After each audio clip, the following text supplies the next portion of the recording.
last one of the season. So the cold set in last night finally. It's a little chilly. I don't know what time it is. I should have looked at the...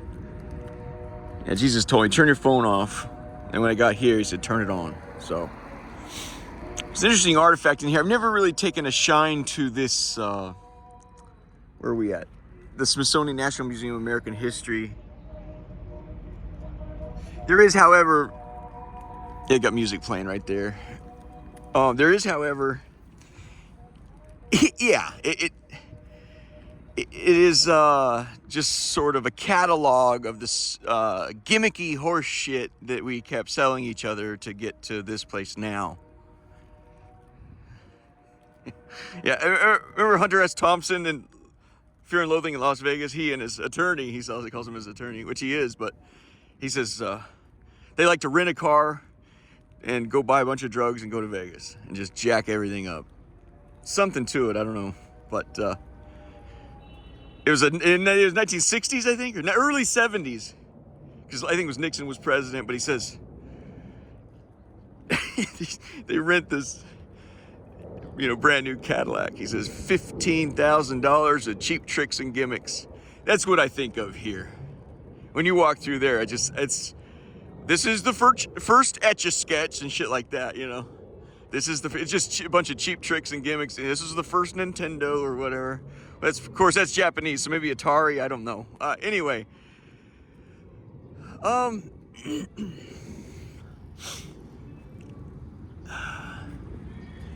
So what are these flags? See California flags, a DC flag. Who's that pretty music?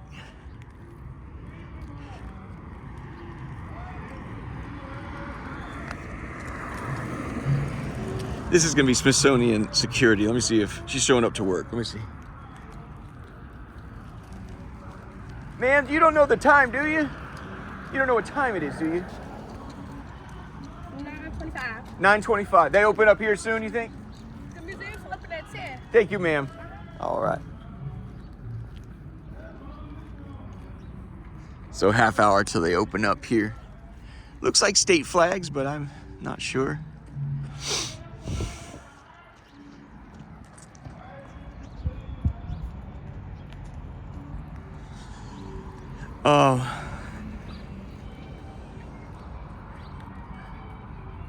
Yeah, has this guy ever heard of Mise en Scène? Put some information in the frame, bitch. I'm trying. Let's get you some information in the frame. Hold on. Hold on. I wrangle this motherfucker down. Hold on. You sort of put his face right here. You put the limp body right here. And it's like, bam, motherfucker. Is it something like that? Is that the information you're looking for? Oh, I forgot we're in the colonies. So I just heard of the case last night of the Marine in New York. Last name of, I think, Penny. 26-year-old Marine in New York who's in a subway train in Manhattan probably 6 months ago or so. I just heard the case last night.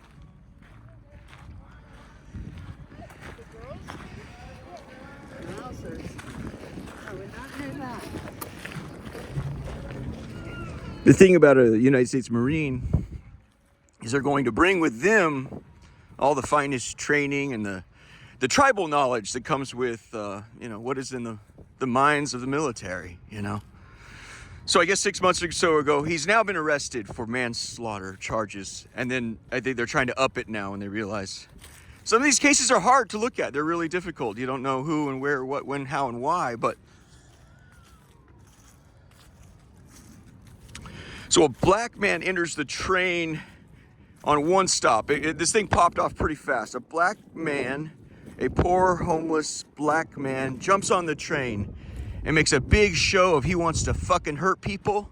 He says, I'm fucking hungry. I've got no food. I've got no water. Fuck you. I'm ready to go to prison for fucking ever. These are among the statements I read last night. Witnesses recall him taking his jacket and slamming it violently on the floor And this is impressive to me, even though despite all the violence I see, that's an impressive show. I'm ready to get nuts, right? They said some of the witnesses recall, hey, they're flying some kites. Let's go say hi to that. Let's go do that. Let's walk over to the kites. Yeah, oh, Benjamin Franklin, they're trying to catch lightning in a bottle here. They remember him slamming that jacket on the ground so hard, the zipper hitting the floor, and that made an impression on everybody also. One witness, one woman with, I think, her child there in a stroller, she says, I was in fear of my life with the way he was threatening us. I believe her. Another man across the train says, pal, that was an everyday thing, another day in a Manhattan or New York subway. I believe him. That's how she experienced it. I've got a child. You're saying I'm ready to go to prison forever. It's a world I'm unaccustomed to. I don't understand that language, and you stink for one. That's scary to most Americans. You fucking stink.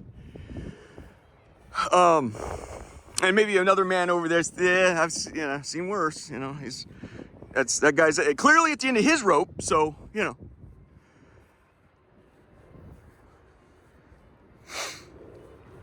So you have a variety of takes on what happened, and I believe everyone's story, for the most part. This happened fast because you're in between stations. It never went more than one station.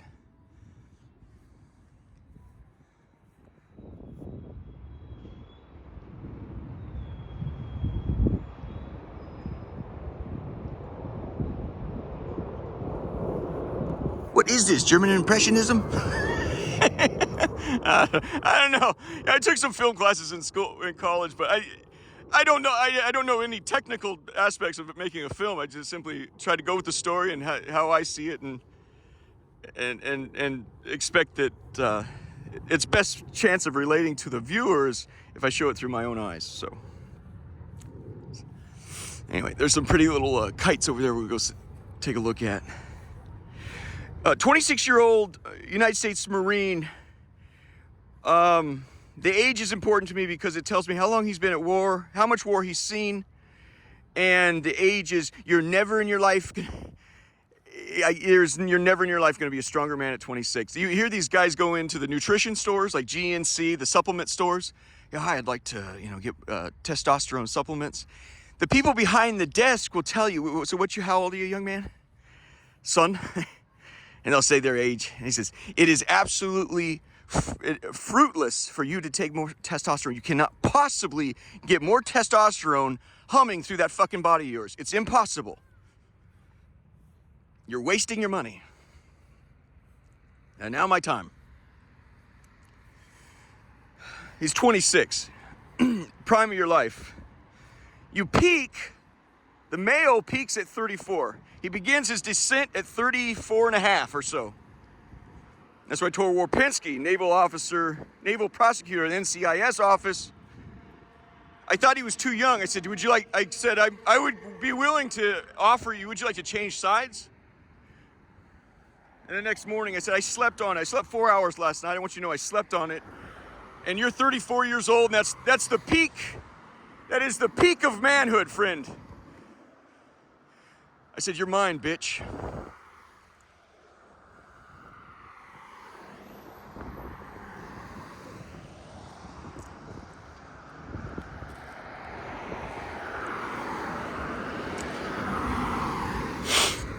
So this United States Marine Corps gentleman, I think his last name was Penny. So he comes up behind this black poor pile of shit, puts him in a chokehold, and doesn't let up.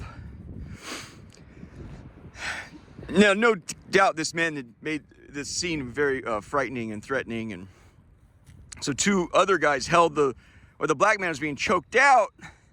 The two guys were helping hold his legs down. So you've seen people when they swing from a noose, what happens? They kick.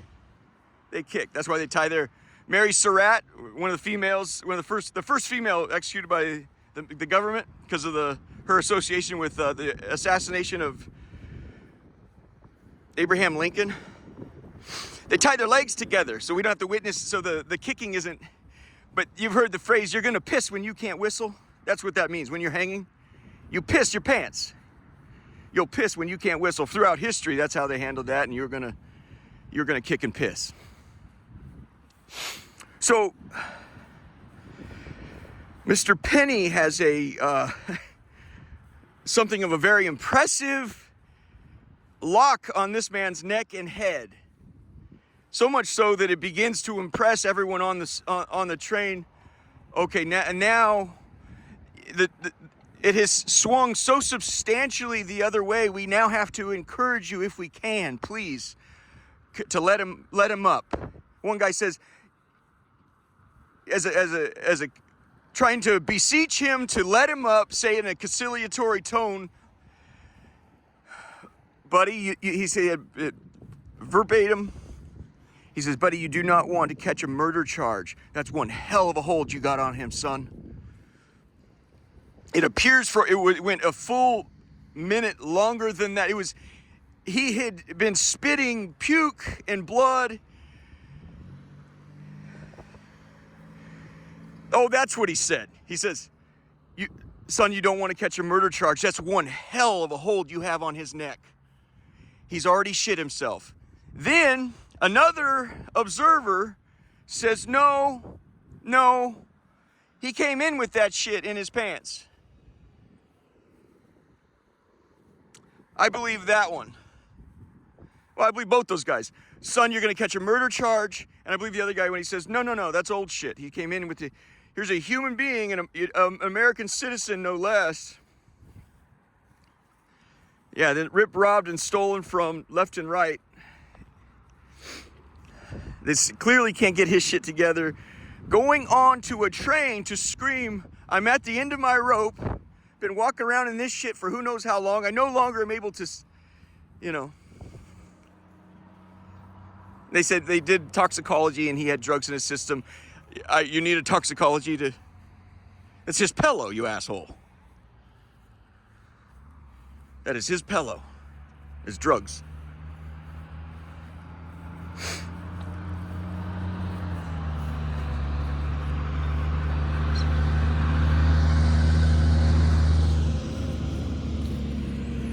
The argument whether is, did he have him choked out for 5, the original report was, I think, a bullshit 12 minutes. The argument now is, the prosecution says he choked him out for 6 minutes. He says, in his defense, he says, no, it was 5. I think somewhere in there you have an approximation. When they asked him, where'd you learn that? He says, I learned it in basic training. So I'd like to offer something of a defense for both sides. Both sides deserve a fair defense. There's a man, let's start with the homeless, broken man, right? I don't know all the circumstances that led to that man to be broken.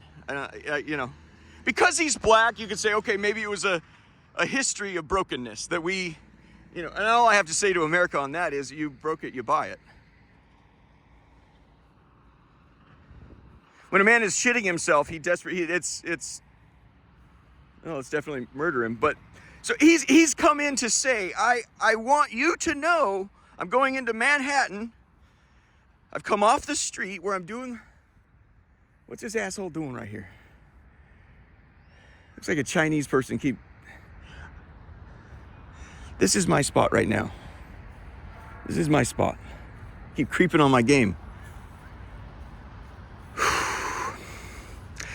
He's come off the street from Manhattan, gone to the train. Somehow he jumps the turnstile like I do here in D.C. Yeah, this is not New York, by the way. Gets onto a train and wants to declare to everybody in sight, I've had it. I'd rather go to prison forever. Can somebody...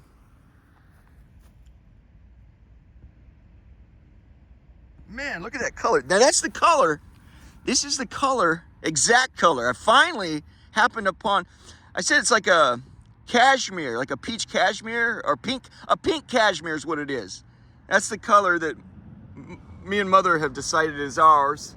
Is because I sent these. I've been, like a $1,200 4 arrangements. In my view, about $1,200 in value up to the monastery. We're talking hanging. I mean, I did Supreme Deluxe. It was sick. She just really got me out of a mountain of crap, dude. It was as satanic as it could get, and that was finally the thing that broke the dam. It's like, well, so anyway, I hold on to this to look at it a little bit. Look at that one at the bottom. I like that one at the bottom. It's a little lighter than the others, you know. Let's see if it lights.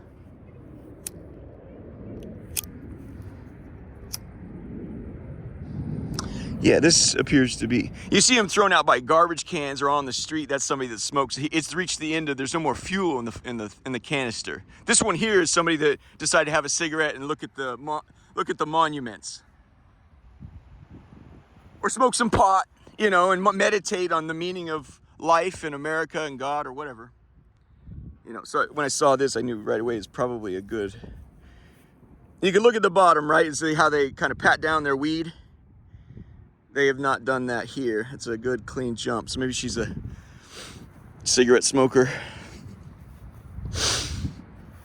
Yeah, he wants to declare to the world, hey man, I've you know. And when I see something like that, yeah, it's gonna scare the shit out of me. And I sleep with bad fucking dudes. That's gonna scare the shit out of me. But I know also that this person would rather you give him $5 so he can go feel better than to actually kill you. He doesn't really, and he lacks the capacity. He's walking around in his own shit, friend. That's halfway to a fucking retard. You know, I mean, you catch a man down like that. That's, you know, when he's in fighting shape, well, he'll probably give you a different day. He'll probably give you a different day.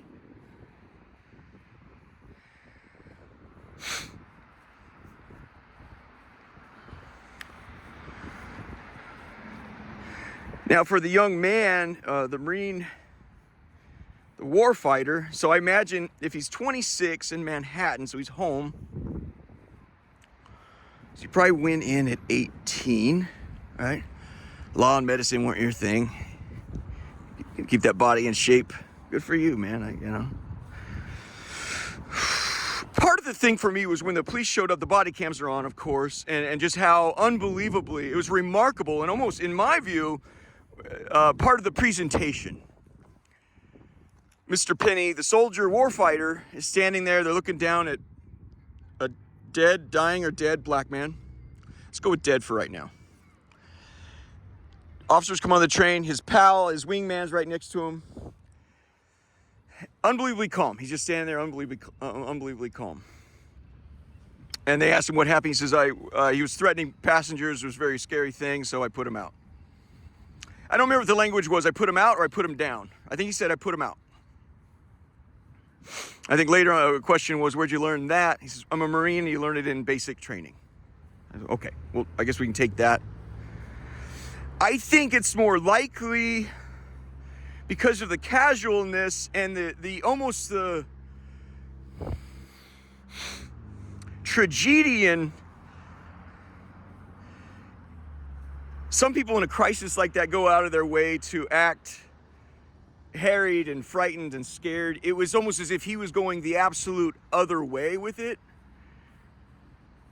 I can't help but get the impression he wanted the other people on the train to know something about himself, just like the dying black man wanted everyone to know something about himself.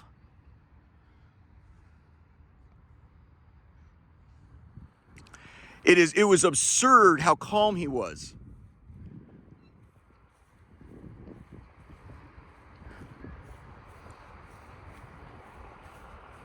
If he would have turned to his pal and asked for a cigarette, it would have thrown off the vibe. He couldn't have been more chill.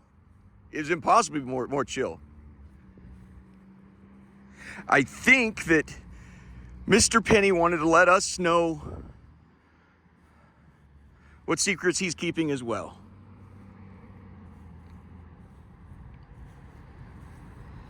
That putting people out like that is...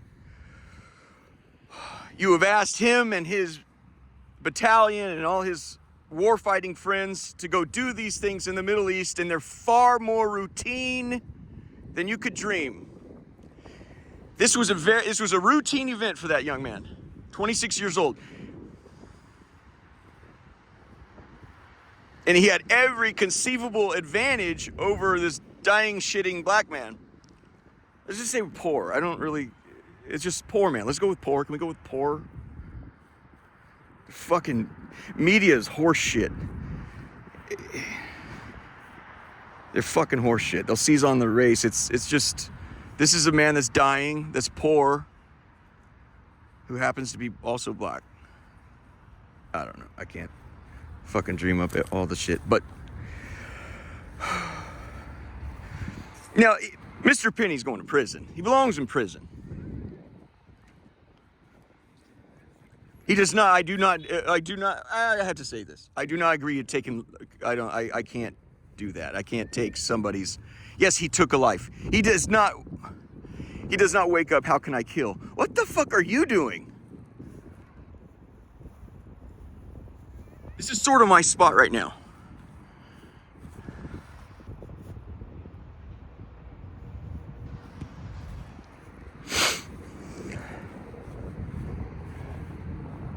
Oh, he's a photographer.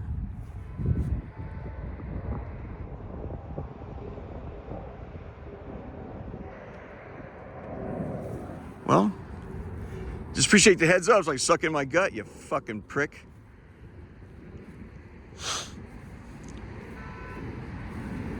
If he's here for me, I would expect him to be behind one of those trees. You get that a lot around. You get this a lot in DC. He's pretending like being down here for the monuments and shit. That's a professional. Look at the size of that cannon.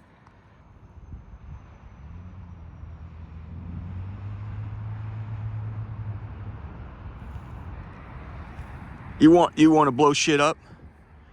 Carry them jumps around.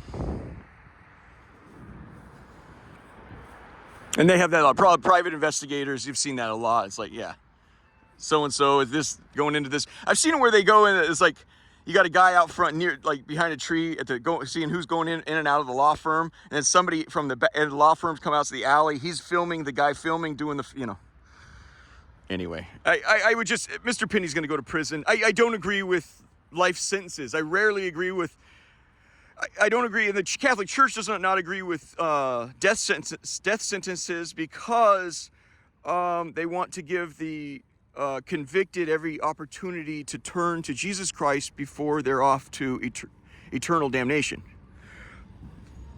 And we have the gear now we know you're not going to get out. It's not before they kill you because, well, anyway. So they started with a manslaughter charge and then upped it as they see this is more serious. They upped it to some other thing. I don't remember what the.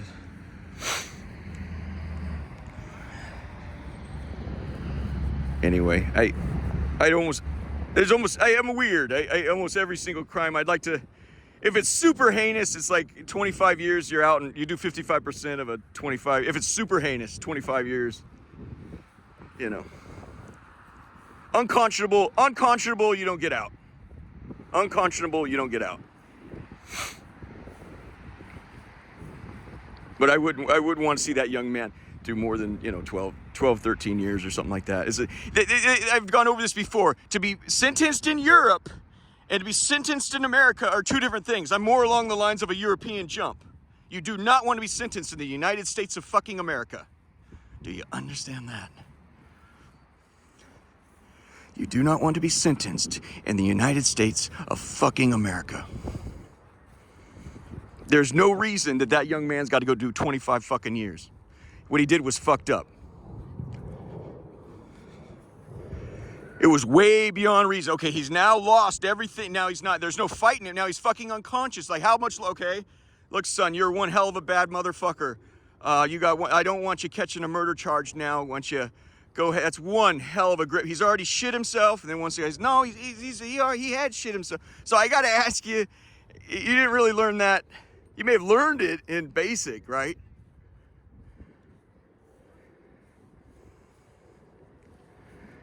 But I think it's more likely you wanted everyone to know that you've been executing that maneuver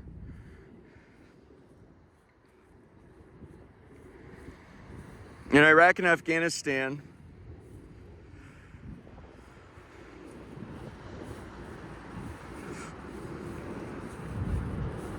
Routinely, and that over there